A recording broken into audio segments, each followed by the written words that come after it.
ചെറിയൊരു ചിക്കൻ കറിയുടെ വീഡിയോ ആണേ. അതിന് വേണ്ടിയിട്ട് ഞാൻ എടുത്തിട്ടുള്ളത് 1 കിലോ ചിക്കനും ഫ്രഷ് ചിക്കനാണ്. അതെടുത്തിട്ടുണ്ട്. സവാള, കൊച്ചുള്ളി, തക്കാളി, പച്ചമുളക്, ഇഞ്ചി, വെളുത്തുള്ളി, കറിവേപ്പില, മല്ലിച്ചപ്പ് ഇത്രയാണ് എടുത്തിട്ടുള്ളത്.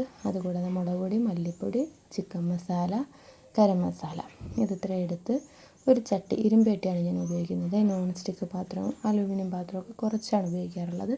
സാധാരണ എപ്പോഴും ഞാൻ വയ്ക്കുമ്പോൾ ഇരുമ്പേട്ടിയാണ് ഉപയോഗിക്കാറ്. ഇരുമ്പേട്ടി വെച്ച് എണ്ണ ഒഴിച്ച് ചൂടായതിന് ശേഷം അതിലേക്ക് ഞാൻ പെരുംജീരകവും കടുകും പിന്നെ ഒരു നുള്ളു ഉലുവാപ്പൊടിയും കൂടി ചേർക്കാറുണ്ട്. അതത്രയും ചേർത്ത് അതൊന്ന് ചൂടായി വരുമ്പോഴത്തേക്കും നന്നായി ചൂടായി പൊട്ടി വന്നതിന് ശേഷം ഞാൻ എടുത്തു വെച്ചിട്ടുണ്ടായിരുന്ന സവാള, കൊച്ചുള്ളി, വെളുത്തുള്ളി, പച്ചമുളക് എന്നീ സാധനങ്ങളും കൂടിയൊക്കെ ചേർത്ത് അതിനകത്തേക്ക് ഒരു നുള്ളു കുറച്ച് ഉപ്പ്, അത് വാടി വരാൻ വേണ്ടിയിട്ട് ആവശ്യത്തിനുള്ള ഉപ്പ് അതും ഞാൻ ചേർത്ത് എടുത്ത് ഒന്ന് ഇളക്കി, ഉപ്പ് എല്ലായിടത്തും എത്തുന്ന രീതിയിൽ ഒന്ന് ഇളക്കി യോജിപ്പിച്ച് എടുക്കുമ്പോഴത്തേക്കും ഉള്ളി പെട്ടെന്ന് വാടി കിട്ടാൻ വേണ്ടിയിട്ട് ഞാനല്ല എല്ലാവരും ചെയ്യുന്നതാണ്, എങ്കിലും പറയുമ്പോൾ എൻ്റെ വായിൽ അങ്ങനെ വന്നു പോയതാണ്, ഞാൻ ചെയ്യുന്നതെന്നായിപ്പോയതാണ്. എല്ലാവരും ചെയ്യുന്നത് തന്നെയാണ്, എല്ലാവർക്കും അറിയുന്ന കാര്യമായിരിക്കും അത്. ഉള്ളി പെട്ടെന്ന് വാടി അതിൻ്റെ കളറെല്ലാം ഒന്ന് മാറി വന്നിട്ടുണ്ട്. ഈ മാറി വരുന്ന സമയത്ത് ഇതിലേക്ക് ഞാൻ അരപ്പുകളെല്ലാം ചേർത്ത് കൊടുത്തിട്ടുണ്ടായിരുന്നു കേട്ടോ. ഇത് മാറി വന്നപ്പോൾ അരപ്പെല്ലാം ചേർത്ത് അത് ഒന്ന് വാടി അരപ്പിൻ്റെ പച്ചമണം മാറണം. അതിലേക്ക് ഞാൻ ഒരു തക്കാളിയും കൂടി എടുത്ത് വെച്ചിട്ടുണ്ടായിരുന്നു. ഒരു തക്കാളിയും കൂടി ചേർത്ത് കൊടുത്ത് അതെല്ലാം ഒന്ന് യോജിപ്പിച്ച തക്കാളി എല്ലാം കൂടി ഒന്ന് വെന്തുടഞ്ഞ് അതിനകത്തോട്ട് ചേർന്നതിന് ശേഷം മാത്രമേ ഞാൻ ചിക്കൻ ചേർക്കാറുള്ളൂ. അത് പറയാൻ വിട്ടുപോയി. ചിക്കനിൽ തന്നെ ഞാൻ മഞ്ഞൾപ്പൊടിയും വെളുത്തുള്ളിയും ഇഞ്ചിയും കുരുമുളകും ചേർത്താണ് വെച്ചിരിക്കുന്നത് കേട്ടോ. അതുകൊണ്ടാണ് ഇതിൽ ഞാൻ മഞ്ഞൾപ്പൊടി കാണിക്കാതിരുന്നത്. എല്ലാവരും ചിന്തിക്കും മഞ്ഞൾപ്പൊടി ചേർക്കത്തില്ലേന്ന്.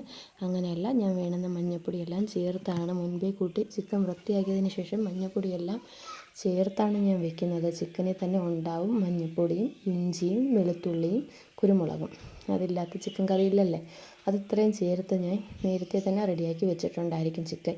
എനിക്ക് അങ്ങനെ വെക്കുന്നതാണ് ഭയങ്കര ഇഷ്ടം.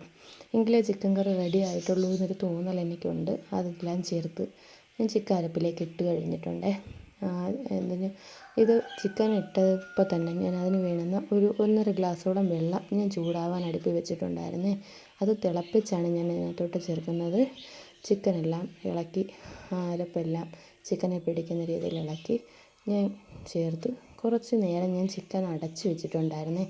അടച്ച് വെച്ച് ആ വെള്ളവും കൂടി ചേർത്ത് ഒന്ന് വേവിച്ച് പറ്റിച്ച് എടുത്ത് അതിന് ശേഷം ഞാൻ ആ അരപ്പിലേക്ക് വേവിച്ചെടുത്തതിന് ശേഷം വെള്ളമെല്ലാം ചേർത്ത് വേവിച്ചെടുത്തതിന് ശേഷം ഞാൻ ഒരിത്തിരി മസാലയും പിന്നെ കറിവേപ്പിലയും മല്ലിച്ചെപ്പും കൂടി മാത്രമാണ് പിന്നീട് അതിനകത്ത് ചേർക്കുന്നത്.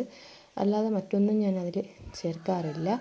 പിന്നെ ഇതിപ്പോൾ ഞാൻ അടച്ച് വെച്ച് വേവിച്ച് അത് ഞാൻ എടുക്കാൻ വിട്ടുപോയി.